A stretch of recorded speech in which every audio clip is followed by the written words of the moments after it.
I have a drawer in my bedroom. The bottom drawer of the dresser. The one that sticks a little when you pull it open. Inside that drawer I keep birthday cards. Not the ones I have received. The ones I have sent. 37 birthday cards. One for every birthday my grandchildren have had. And every single one came back. Returned to sender. Not because the address was wrong. Because my daughter Jennifer decided I was not allowed to know where she lived. She hid my grandchildren from me. 3 of them. A boy and 2 girls. I have not seen their faces in 6 years. I have not heard their voices. I do not know if the oldest has lost his front teeth yet, or if the youngest still sleeps with that stuffed rabbit she loved. I know nothing. And the reason Jennifer gave me when I finally found her. She said I was too negative, too sad, too much of a reminder of a past she wanted to forget. That was the shocking reason. My grief was inconvenient. So she erased me. My name is Ruth. I am 71 years old. I live in a small apartment above a garage in a town called Lebanon, Pennsylvania. The garage belongs to a mechanic named Joe. He lets me live here cheap because his mother and I were friends before she passed. The apartment has 1 window. It faces the alley. I can see the dumpster from my kitchen table. That is my view. A green dumpster and a brick wall. I have learned to find comfort in small things. The way the light hits the brick at sunset. The sound of rain on the metal roof. The way Joe calls up the stairs, "Miss Ruth, your supper is ready," when he makes too much spaghetti. I was not always poor. I was a nurse for 42 years. I worked in the emergency room of a hospital in Reading. I saw things that would break most people. Car accidents. Heart attacks. A young man who shot himself on Christmas Eve. I held hands with dying strangers. I cleaned blood off the floor. I went home and made dinner for my family and pretended I was fine. My husband, Robert, was a high school history teacher. He was kind and quiet, and he never once complained about the dinner I burned or the laundry I forgot. He died 12 years ago from pancreatic cancer. He lasted 8 months after the diagnosis. I held his hand too, just like the strangers. But this time, I was the one who fell apart after. Jennifer is my only child. She is 43 now. She was 37 when she stopped speaking to me. She lives somewhere near Harrisburg, I think.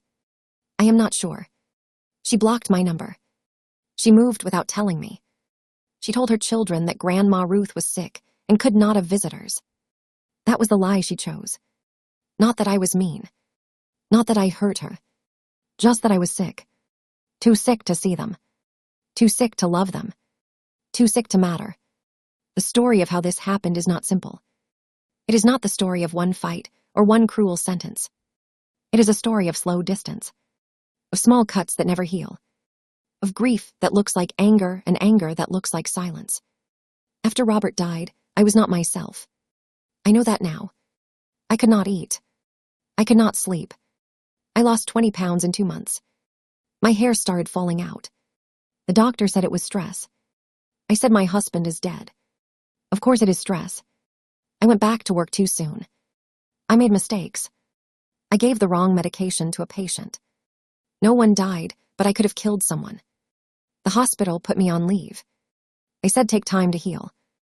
I did not know how to heal. I did not know how to do anything except miss Robert. Jennifer tried to help. She would call every day. She would bring the children to see me. The oldest was 7 then.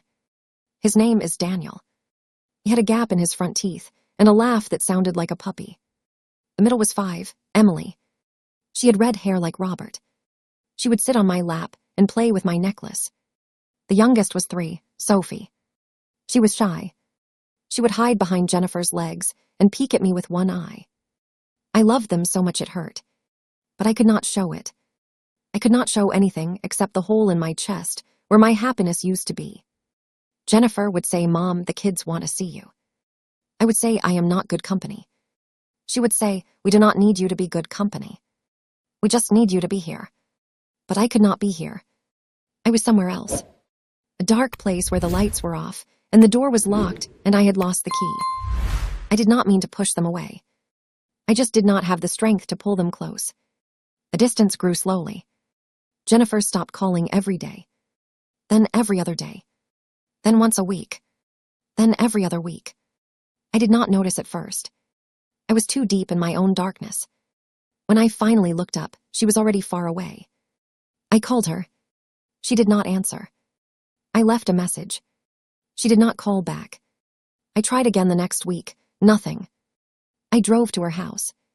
The house where she lived with her husband, Mark. A house where I had celebrated birthdays and Christmases and the birth of Sophie. A house with the blue door and the swing set in the backyard. I drove there and the house was empty. For sale sign in the front yard. A realtor's lockbox on the door. I sat in my car for an hour. I did not cry. I just sat. Then I drove home.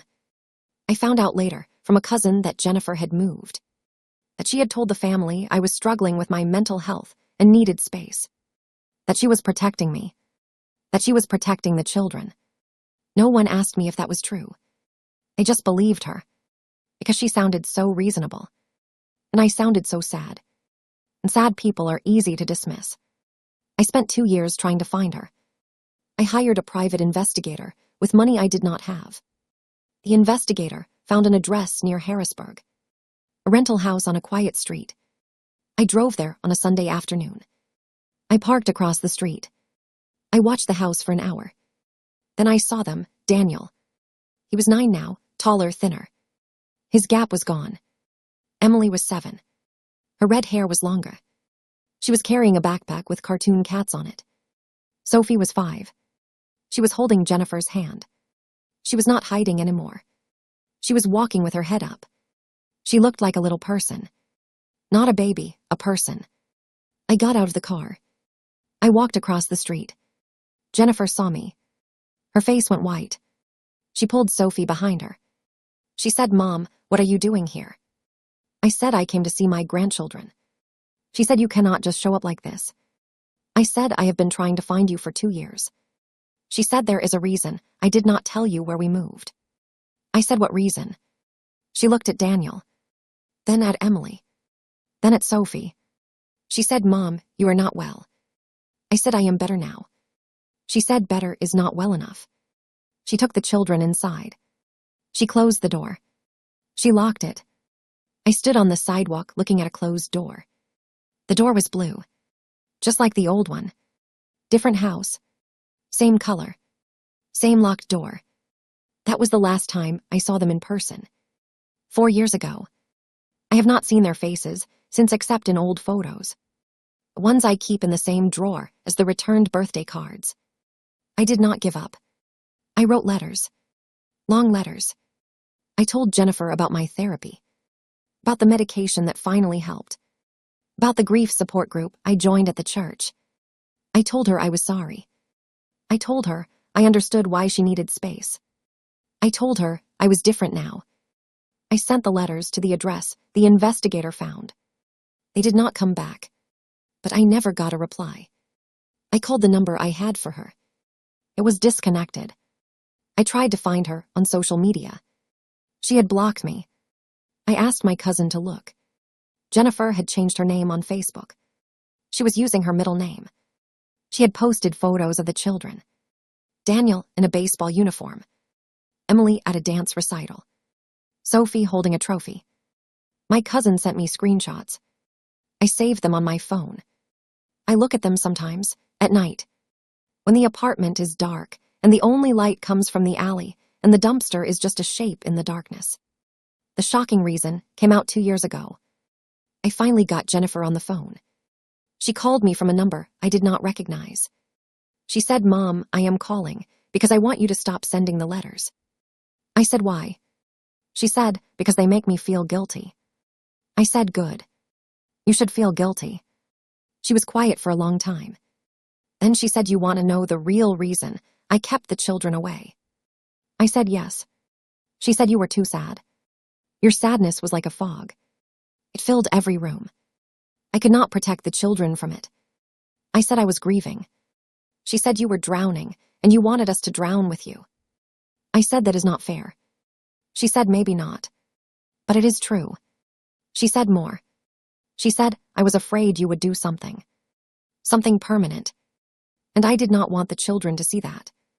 I asked what she meant. She said, "Mom, you stopped eating. You stopped sleeping. You talked about Robert like he was in the next room. You would forget to pick up Daniel from school. You would show up at my house at midnight because you could not remember what time it was." I did not remember those things. Maybe they happened. Maybe they did not. I was not in my right mind. But I am in my right mind now. And she still will not let me see them. I said, "Jennifer, I am better now. I have been better for years." She said, "Better is not enough. The children have adjusted. They do not ask about you anymore. They have new grandparents. Mark's parents. They live nearby. They go to soccer games and school plays. They are stable. They are reliable. They are not a risk." I said, "I am not a risk." She said, "You were a risk for 3 years. That is 3 years of their childhood I cannot give back. I am not willing to take another chance." I wanted to scream. I wanted to drive to her house and bang on the door until my hands bled. But I did not. I just sat in my kitchen, the one with the view of the dumpster. I looked at the brick wall. I counted the cracks. There are 12. I have counted them many times. I said, "Jennifer, I love you." She said, "I love you too, Mom.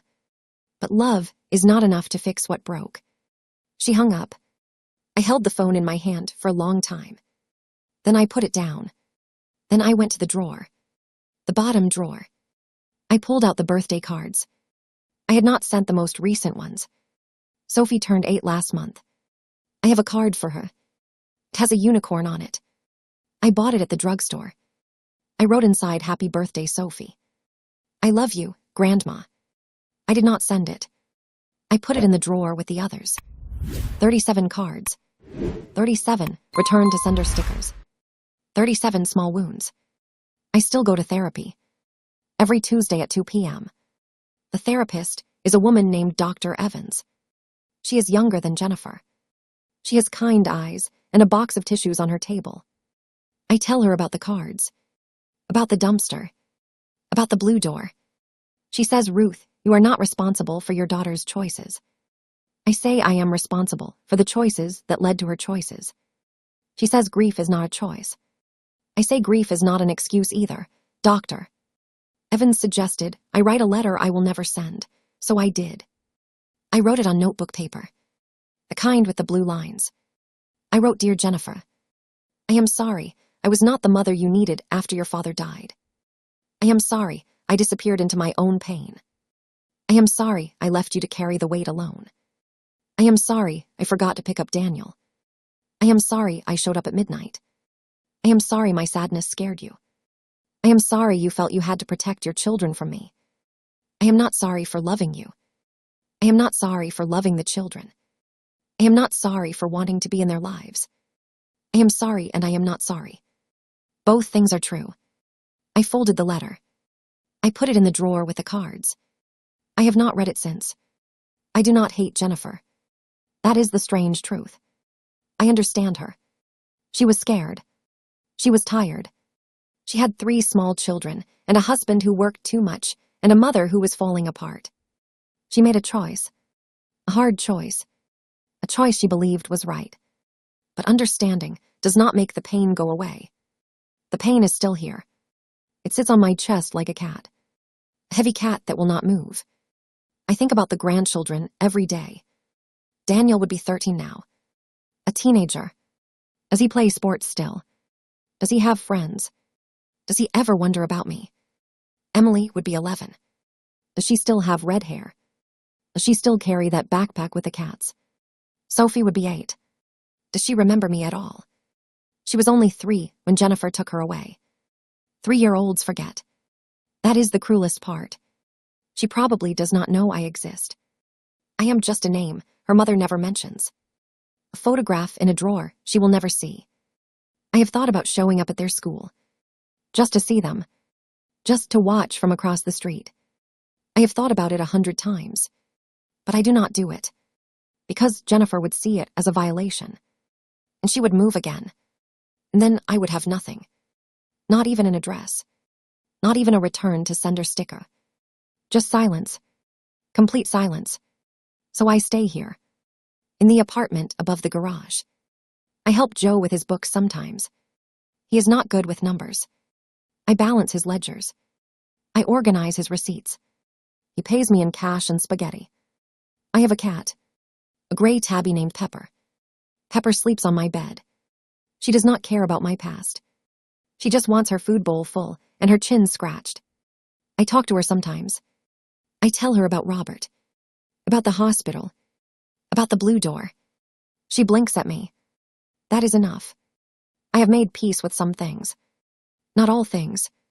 Some things are too broken to make peace with. But I have learned to live with the brokenness. I have learned to open the drawer and look at the cards and close the drawer again.